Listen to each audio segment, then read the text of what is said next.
Hey there folks, in today's video I'm going to show you how to use your key fob to remotely start your 2017 Chevy Equinox. So on the key fob you have your unlock, your lock, your remote start, and your panic button. If you're trying to find it in a parking lot, it'll make it honk at you.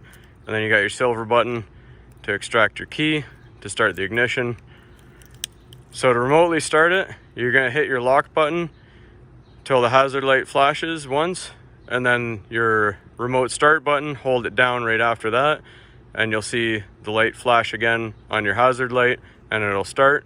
So just like this, lock, remote start, then it starts up. Then you want to unlock the vehicle, press it once to unlock the driver's side.